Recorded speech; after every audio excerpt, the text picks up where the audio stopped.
Greetings, class. I am recording from the 7th floor of the library of the University of Southern Maine, the 7th floor. I can give you guys a vista look at where I am.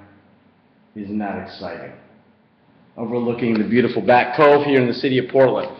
Okay, so I'm recording this instructions for your project here.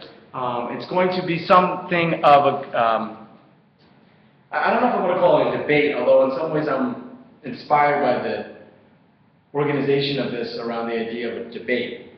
But essentially, what I'm asking you guys to do at this midpoint of the semester is to get into groups of 3. So if you already haven't done that, you need to organize yourself into groups of 3. So that's the first thing you need to do. And then once you guys have organized into groups of 3, I want you to explore the question of friendship. So in this course, C&E at HUHC this semester in Honors College, we've been exploring the question of friendship, or the theme of friendship.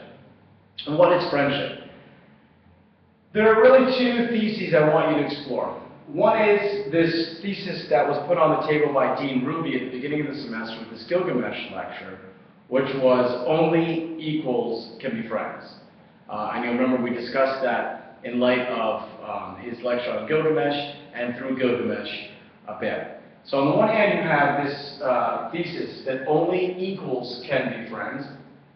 And on the other side, sort of in contrast to that, or in opposition to that, you have the statement that friendship is made up of people that are different, or difference is the basis of friendship, and through friendship, and as a result of friendship, you have equality. So equality is achieved on the other end. First, friendship, coming together of people that are different, and through friendship and the sense of having a common cause, not just the friendship, but the commonness of the world, or the commonness of some kind of endeavor, you have equality is achieved.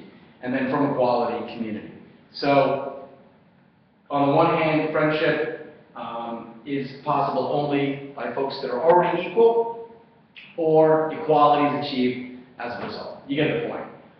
So what I want you folks, kids, folks, students, what I want you to do is to make an argument, find evidence for both sides.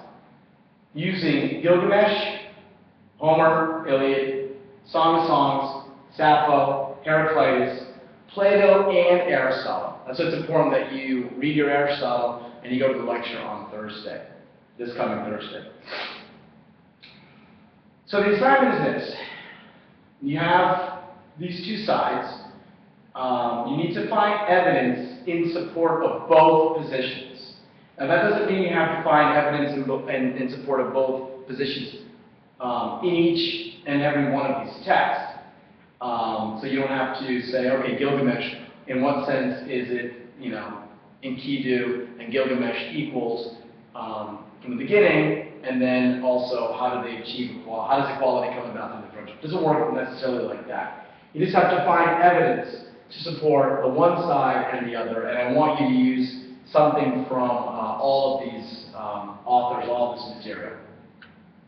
So, which again doesn't mean that you have to find something under both sides in each one of these, although if you could do that, that would be interesting. The point is that you find evidence to support both sides of this. And then, once you've identified excerpts, fragments from each, you need to be able to justify, right, the evidence that you presented.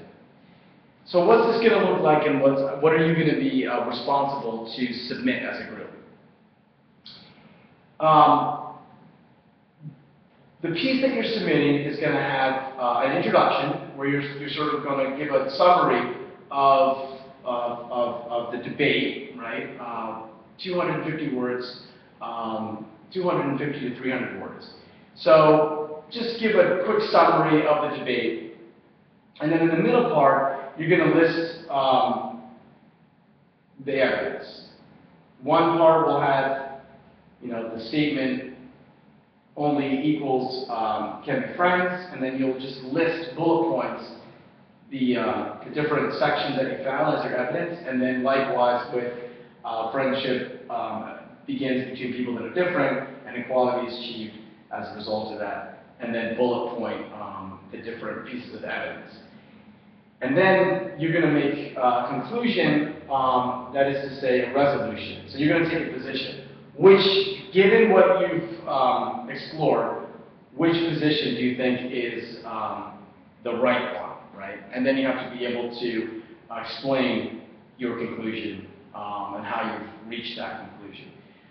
So, again, 250 to 300 words is an introductory paragraph, 250 to 300 word conclusion, resolution, two sections where you bullet the evidence that you found. So, you got to do all this, and then a week from today being next Tuesday, yes, each group will have 5 minutes to present. And only 5 minutes. So you'll have to get through your presentation of your evidence and articulate and share your conclusion in 5 minutes. This part pretty much is going to be the same. It's kind of a formality for everyone, so I don't know that anyone, unless they come up with something exceptionally interesting and clever, I think that you don't even need to worry about presenting the first part. But you will be obviously responsible to present your evidence. How you do that, that's going to be up to you. But obviously it's going to be important to, demonstrate that you have this evidence, and then your conclusion or resolution, you have to get that done. So it is going to be sort of a challenge to do this in 5 minutes. I think we're going to have around 7 groups. So I figure we'll have, if everybody goes for 5 minutes and we get through it, we'll have time to come back, and then I'll sort of allow maybe for the groups to debate one another, and or I'll sort of ask questions. So I'm hoping that we can get this done in 40 minutes, and that leaves us plenty of time to go back and have some further discussion. So I think this is a pretty cool assignment. It's sort of stepping outside of the normal routine of everyone writing papers and presenting papers. And I think at some point in the semester it's always cool to sort of do group work. Keeps you busy for this week, which I think is really important. I don't want you to lose your momentum in this course. And I'm really excited to see what you come up with. So that's it. That's the assignment. If you have any questions, you can obviously email me. You can reach me by email, and you know how to do that. Otherwise, good luck, and I look forward to seeing you guys and what you have to present in 1 week's time.